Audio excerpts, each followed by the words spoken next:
Hey, what is up, everyone? Welcome to the very first inaugural episode of the Nerdletes podcast here on Nerd Center. And as some of you who might have seen some of our old videos, we're just like a group of nerds from all across the world who like talking about all sorts of nerdy things from all sorts of TV, movies, comics, games, you name it. So we're starting up hoping to get some new content. We recently had our Eternals podcast, where experts, uh, as we were, talked about some of the new Eternals movies and stuff. So if you want to go check that out, I'll put the link in the description maybe.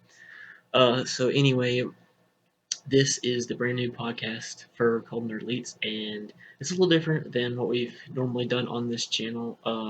Instead of just talking about nerd stuff, comic stuff, which believe me will still be a lot of it. Don't mistake me for that. It'll definitely be a lot of the content is going to be, talking about comic books, comic movies, TV shows, and all that good stuff. But also, this is going to implement for a little bit different audience to help join in, is also going to be talking a little bit of sports. So that's kind of, as you can see, crossing my two worlds of superheroes and sports.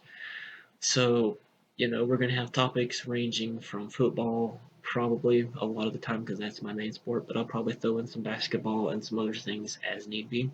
But football will probably be a big part of what I talk about, along with all of the major comic book stuff that comes across. And it won't just be all breaking news and like recent topics, so to speak, but it'll be like kind of looking back at different things about comics and my opinions on them and that sort of thing. Just kind of, sit back talking and, see where things go. So that's basically what this new podcast is going to be about. So, if you're not into sports, you just watch the nerd stuff. If you're not into nerd stuff, just watch sports stuff.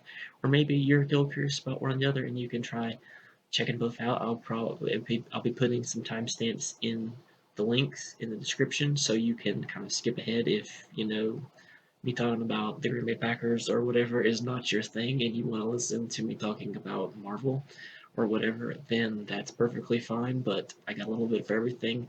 They're like my two like passions to talk about and that I've been following for a long time now. So I feel like I'm not a complete idiot on these subjects and I can speak with a little bit of knowledge on both topics. And so this should be an interesting go. So let's find out what happens. So, the very first topic that I kind of wanted to discuss with you all is kind of looking at it's kind of like my overall thoughts of the comic book movie and industry and what's going on right now, and really looking at the phrase that I've come to think of with comic movies is that they don't make comic book movies for comic book fans. And you say, well, how can that be? Because obviously they're using the actual characters, for the most part, from these comic books and these iconic franchises, Marvel, DC, even some of the indie stuff that have gotten um, adapted into movie and TV shows. And you're like, well, what's wrong with that? Well, where do I even start? Now, I will start by overall saying that I do not hate most comic book movies. I actually enjoy them. Some of them I enjoy for what they are. Some of them are just really good, connecting the comic book history, the characters, the storylines. They all just kind of work. But I think, as you've seen recently, a lot of these, big movies like the MCU and the DCEU and, whatever else that they're putting out, they're starting to do this shift where they're starting to drift further and further away from the source material from the comic books. And so as you know, recently Marvel has been releasing all of these new titles of stuff that's coming out, and a lot of things and the characters that they're putting into these movies are characters that have only appeared in the comics within maybe the last decade, if not even more recent than that.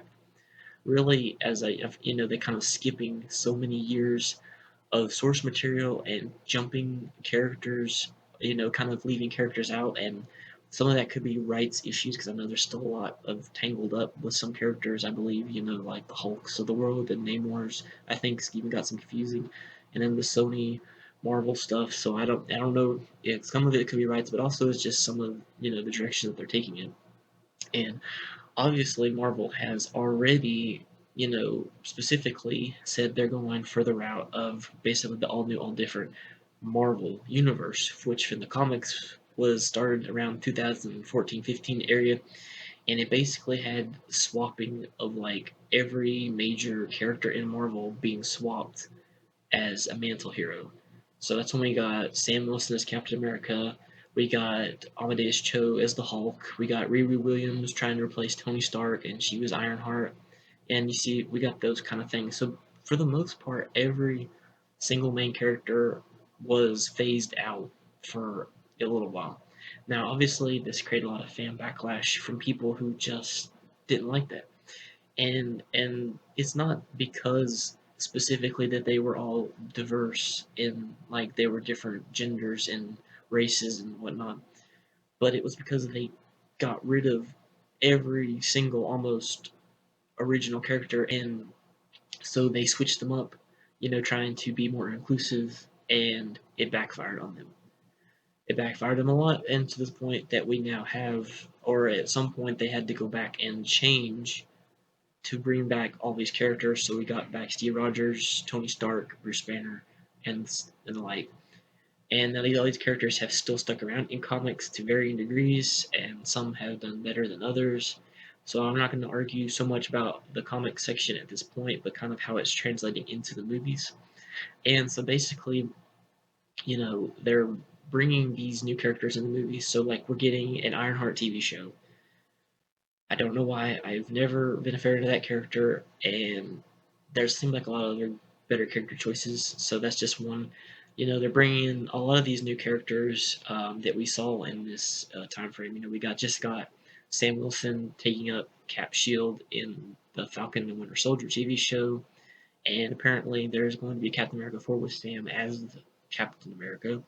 So I don't know when or anything information about that, but that'll probably be coming in the next few years.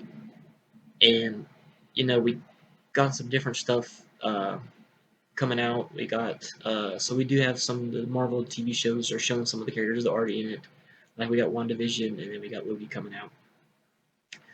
But then there's all these other new shows with these new characters. So it's just like they're, and it's not so much as just using the different characters, the new characters. And you're like, well, that's using it from the comics, but like you're taking from this timeline that comic fans don't really like. I mean, let's be honest. There's a reason that the things of the New 52s and the All New All Difference, the future states, didn't really pan out that well, and that's because they crammed all of this trying to be inclusive down our throats instead of focusing on the stories, and instead of creating original characters who are diverse, which is the best way to go, they swapped all of the original characters that we've had for years and to make these characters. And that's what really gets on people is that they're getting rid of these characters, they're not making new characters. Like, look at some of the other good characters that you could use out there if you really wanted to use some diverse characters. We got the Luke Cages of the world, we got Storms, we had Sam, who was already his own hero even before he became on Cap. So like they have options without simply just switching the characters for the sake of diversity or whatever inclusion that they're trying to go for. And we even talked about that in our recent Eternals podcast that, I granted hardly anyone knows who the Eternals are. Even people like me who have read comics for years now are not super familiar with the Eternals. So Marvel has taken that opportunity to swap. Almost every character was race or gender swapped for the most part, and they came out and blatantly said that's exactly what they're trying to do, that they were using their limited knowledge of these characters, people's limited knowledge of these characters, to do whatever they want to them. So, because no one's going to know any better. And so, sure, that a lot of normal fans who just go watch the MCU and don't really have any invested interest in the comics are probably going to be like, oh, great, look at this character. This is great. Maybe. So, like, looking at the MCU specifically, because that's the big one to talk about, to compare, it's not, a lot of the MCU has been at least as is continued on in its time, has become kind of pandering to, as people in the comic community call them, normies, which there's nothing wrong with, not knowing these characters, just watching the movies and not reading the comics or not knowing what's going on. I mean, that's perfectly fine. I have no problem. The more people who can be, try to, enjoy these characters is better. Now, granted, I don't know that that's really helped get them into comics, and they mostly kind of stuck in the movies. So there's nothing wrong with that. But it seems to be that studios like Marvel, Disney, Warner Brothers, they're really trying to pander to this crowd of folks who don't, outside of, hey, I watched the movie, they don't care about these characters. When there's people out there who have been reading these comics for years, who have been with these characters up and down, all different series, following, collecting, watching them grow as characters, and we're not getting that on the screen. And if you look at some of the older movies, they were pretty good of respecting the characters and their history. We got, the original Iron Man is a good example. Pretty much a verbatim of Tony Stark's story, except they switched out, making it a little more modern with the war on terror kind of stuff that was going on at the time, kind of switching that in to that time frame instead of back in the 60s when Iron Man was created. So sometimes they change the wars or what's going on in the world, but the plot of the origin is essentially the same. He gets captured and has to make the Iron Man suit and get out and all that stuff. And then you look at some of the more newer movies, and they're just starting to head the wrong direction. It just feels like, because they're it's like if they're going to use a storyline from the comics, like say Civil War, which I actually like, and that movie is one of probably my favorite movies, and it is actually one of my favorite comic books. And it could be controversial, but it was one of the first comic books that I read, so that's probably why it feels a little bit closer to me. But just looking at that storyline, I just feel like, in my personal opinion, that if you're going to adapt a comic book storyline, adapt it. Like, I mean, you can add a little bit here or there, maybe tweak just a little bit, to make it fit for a movie, that some things might not work the same in comics movies, you know how it goes. But if you're going to do the storyline, then make the storyline. Now, that's just a little gripe, but it's like, look at some of the, this is good examples, are two of the most popular DC animated movies, is the Flashpoint Paradox and Batman and the Red Hood. Now, what has those movies have in common? They both took the storyline, practically ripped it out of the comic book, and stuck it on the screen. I mean, obviously, there's a couple things they expanded upon and they changed, but it is basically verbatim what happens in the comics. And yet, those are two of the most famous, or and two of the most popular movies in those animated DC movies, which usually do pretty well because they a lot of times adapt the storyline. But then you look at a one later down where they made Hush, Batman Hush. Spoiler alert, I guess. There's a twist at the end that in the comics is a different twist, but it doesn't make sense. I didn't like how they changed it um, in in the movie compared to the comic. I did not like that at all, even though I knew exactly what was going to happen. In like, if they had made it and it happened exactly like in the comic, I still would have enjoyed that because I enjoyed the comic. But it made me actually dislike it because of the twist.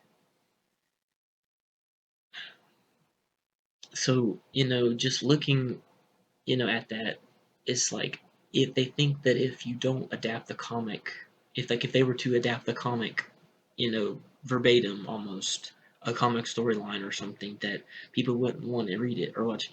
Well, first off, the people who they would normally be that watch the movies, these people that don't read the comics, they would know no different because it's a new story to them either way. So even if it's peeled right out of the comic book, they've never heard it, they've never seen it, so it's a brand new story to them, so they're going to enjoy it. And then for comic people, they would enjoy it as well. I mean, there might be some people that want new stuff, and I have, like, that's my other thought, is if you're going to make a new story, that is great, but just kind of ripping out pieces of an iconic storyline and making it into this other thing is not the way to go, in my opinion. But if you made it, exactly like the comics, I would not be, upset at that. So if they wanted to make things more comic accurate, that would be better. But see, they've seems that because of the way that you know that people in those industries of comics and Marvel, DC, and the movie industries all lean a certain direction. You can decide what direction that is yourself. If you're that direction, you might not know what I'm talking about. But so they're basically pandering to these people that have no intentions of caring about these characters or no intention of reading the comics. They're just there to get their political and social opinions into the movies, and it's starting to seep more into movies, as you've seen with what Marvel and stuff are coming out with, what they're coming out with down the road. You can see that as definitely the direction they're heading. I mean, the first thing we got since Endgame was WandaVision, which I generally enjoyed the series. I mean, looking back at it a little more critically, I can definitely see plenty of flaws. Not to mention the fact that the people who were writing it had no idea, a lot of them. One of the writers didn't even know who Mephisto was, and that was like the biggest thing that everyone wanted in the show, that everyone was theorizing about the whole time, was when are we going to bring in Mephisto, or who's this overarching person, and they didn't even know. It's like, if you're going to make these shows and movies, put the time in. Like, if you don't know the stuff but you really want to make this, then actually go put the time in, research it, read a comic book. I mean, like, if you wanted to do WandaVision, you could have read one miniseries and probably gotten enough information from that one series that they had. It was like a 12-issue miniseries, a maxi series, and you could have gotten so much more information just from that one thing, not even having to open up another book, just one series, that could have taken you a day or two to read the stupid thing. Sorry, stupid.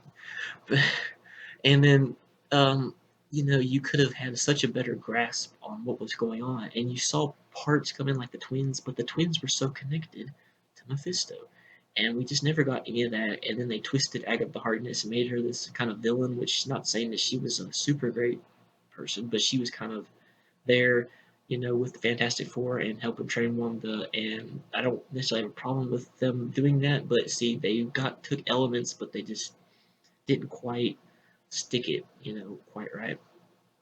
And then the whole thing that Kevin Feige comes out and says that they were going to bring in Doctor Strange, but we couldn't have the white guy come in because that would be like the white guy coming in to save the day. It's like that kind of stuff. It's like you can definitely see the direction that Marvel is heading with their characters and their movies, and it's a little sad. I mean, to be honest, the more you know about comics, the worse the movies are.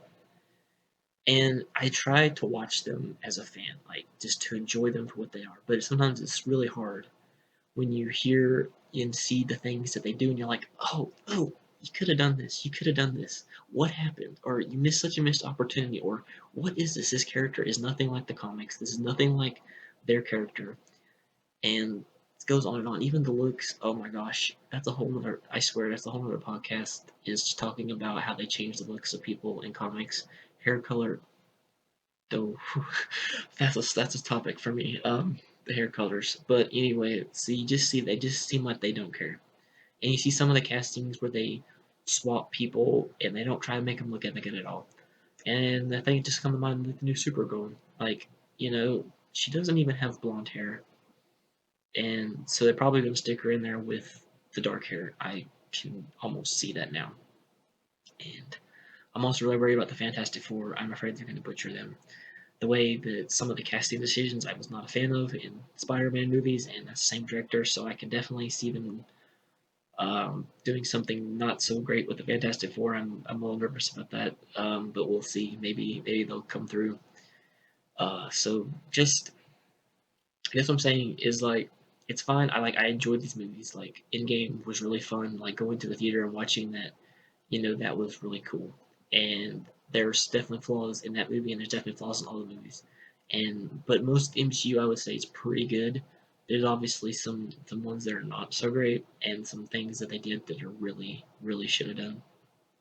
But it's just they don't seem to be prioritizing the comic book. And like and it doesn't feel like the people that work on them don't care.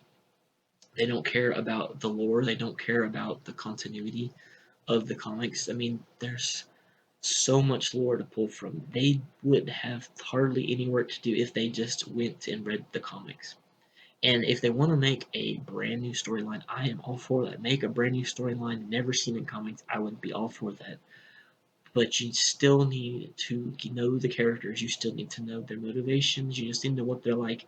You still need to know how they would talk. You know, there's plenty of material to pull from all different eras. So they need to do a little more time and effort into making these movies, and it just doesn't feel like they're doing that in this day and age. That it's kind of shifting away from that and trying to push more towards making the movies for these people who do not care and respect about the characters the same way that so many people have loved and cared for these characters for so long, who have been such an integral part of their entire lives, reading the comics, watching the old animated series, some of the old movies. There's such an ingrained in so many people. They're so important to so many people, like myself, who have been reading these comics, who have been watching these shows, who have cared for these characters and want to see them in live action and in TV shows and movies. We want that. We want that. But it just makes it so hard when there's these people who don't put in the time and care that a lot of fans deserve for these movies. And that has really been a problem. So now we're going to switch a little bit to sports. I know that was a good talk about comic movies, so we'll see if people get a little mad at my opinions on that. But so now we're going to talk about football a little bit. And as you can see, go Pack Go. Anyway, so as you know, as a Packers fan, I am well aware of all the news surrounding our quarterback Aaron Rodgers. And as of recording this, mandatory minicamp has begun, and Aaron Rodgers is still not shown up to mandatory minicamp. He's officially listed as a holdout. Now, Matt LaFleur, the coach of the Packers, has not said that if it was staff knows what's going on, if he's in contact with them at this moment, but you know, it's really a tough situation. The Packers have obviously been, as long as I've been following them, and I've been following them for a long time, back in the Brett Favre days, and they have always been a draft first team. They have never been a team to go out and pluck a bunch of free agents off the street and try to win with that. They are draft heavy. And the last couple of years, obviously, last 2019 draft apparently specifically, they did not really get much help in the way of weapons like receivers, tight ends, and the like. They went straight defense, and I am not ragging on the decision to go defense because their defense could always need a little help as well. But not getting any extra help from what sometimes seems like a not very deep wide receiving core, I can see Aaron Rodgers' frustration with that, and not to mention the fact that they drafted Jordan Love in the first round.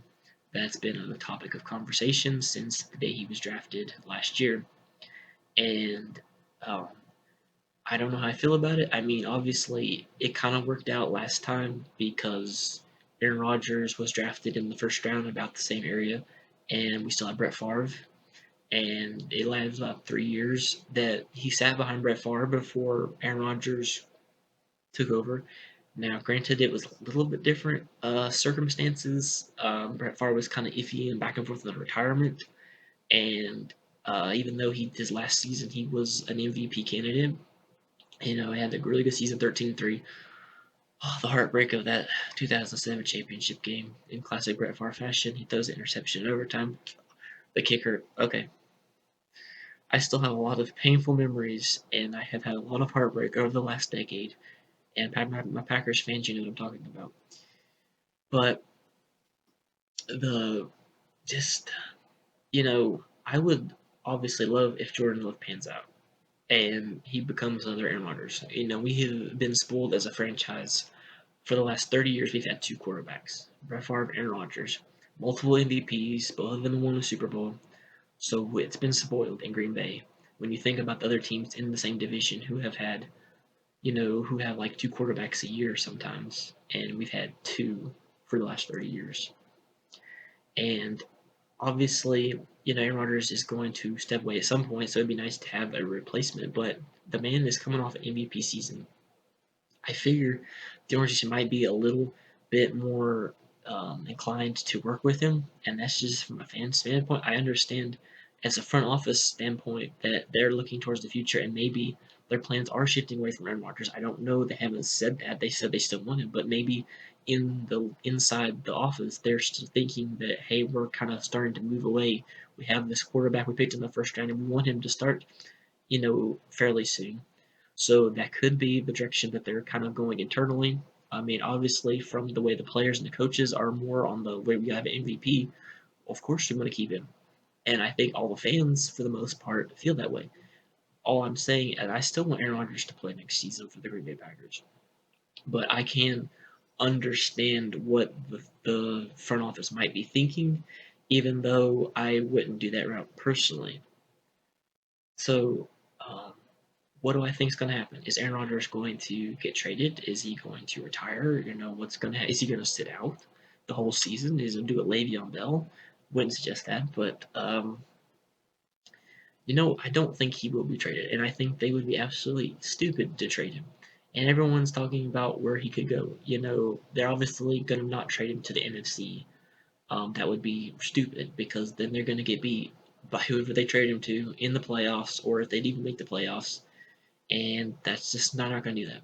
So it's obviously would be an AFC team, but what AFC team? They've talked about Denver. They've talked about, I've heard Miami. Las Vegas, and I don't know why you would want to go in. Like Denver, they think that they're like the 2015 Broncos, and they're a quarterback away from a Super Bowl. Their defense is not as good as the 2015 Broncos, in my opinion. They do have some decent defense, but I do not think they're one Aaron Rodgers away from Super Bowl, as the Packers can contest. Just having Aaron Rodgers does not guarantee you a Super Bowl. It gets you really, really close, and it causes a lot of heartbreak. Not saying it's Aaron Rodgers' fault. There's been a lot of things going wrong in the last decade of playoff losses, and it's hard. But those teams are not one quarterback away.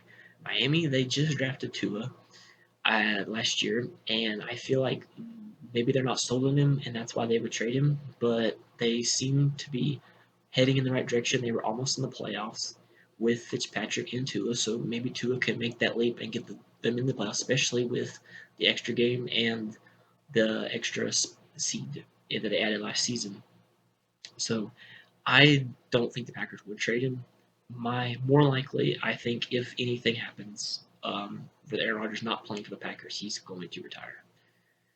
Um, players have definitely just said, "I'm done. I'll walk away." Detroit has had a couple, with the Barry Sanders and Calvin Johnson that just like, "I'm done." They're still could have played, but they're done. And Aaron Rodgers could be the same thing. They've expressed interest in the Jeopardy thing that some people have talked about, and he was a guest host on that, and maybe he would get the full time. But I've also heard people say that they don't think that they would give him the job because there's other people I think that they want that might be a better candidate for them. I don't know. Uh, Not really my area to say that, but I do think that he would more likely just walk away than them trading him. But I do think, and this could just be my optimistic Green Bay Packers fan opinion, but I think that he is going to come back. I think he's going to scare them to death, and he's going to scare fans to death, and he's going to wait longer than we would hope. But I do think at some point he is going to come back and play for the Packers this year. Every year, just never know. But I do believe this year, week 1, he will be starting. I don't think he would sit out. I don't think that's good to do. I mean, if you look at someone like Le'Veon Bell, I think is proven that that's not the best route. And that, maybe I don't know what they were seeing that was going to help. They thought because the Steelers just said they called the bluff, they didn't pay him. He moved on, and he's not quite been the same since.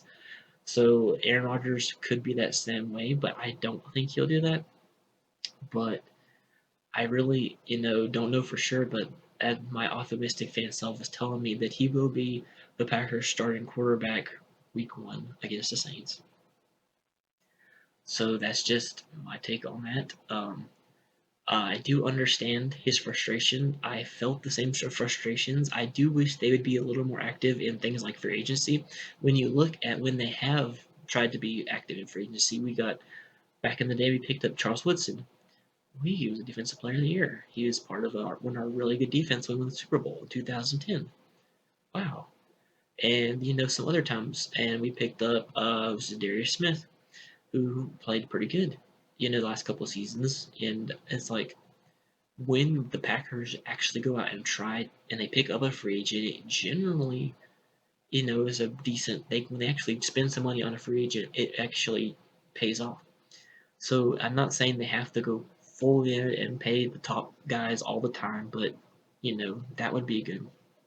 And hopefully, with some of the picks that they picked in this year's draft and some of the guys that are coming back, I still think the Packers could be the favorite.